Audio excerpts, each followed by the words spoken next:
As the summer season approaches, Hollywood is hoping its lineup of blockbusters will give the industry a much-needed boost.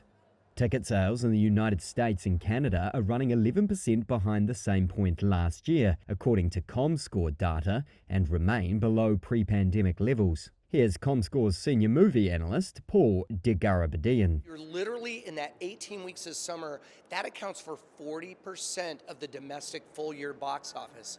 So it's a vitally important time for theaters. Cinemas face competition from at-home streaming services such as Netflix, but it's hoped the Formula One movie, F1, scheduled for June and starring Brad Pitt, will mirror the $1.5 billion success of Top Gun Maverick in the summer of 2022. What audiences seem to want is the familiar, even though a lot of people decry the lack of originality.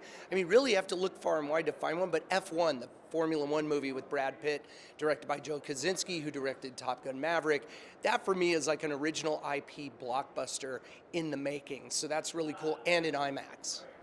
This team can be the heroes. Walt Disney's Marvel Studios' Thunderbolts, starring Florence Pugh, will kick off the season in May, and Marvel will follow up with the Fantastic Four First Steps in July.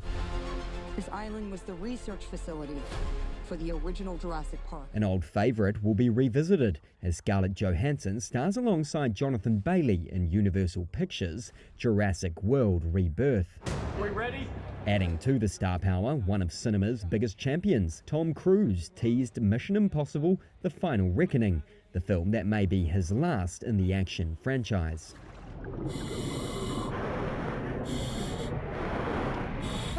We gotta rescue Papa! Family films have been some of the top performers in recent years, with a new Smurfs and a live-action remake of How to Train Your Dragon set to take to screens. Cinema operators welcomed the full schedule after disruptions from the pandemic and the 2023 Hollywood strikes.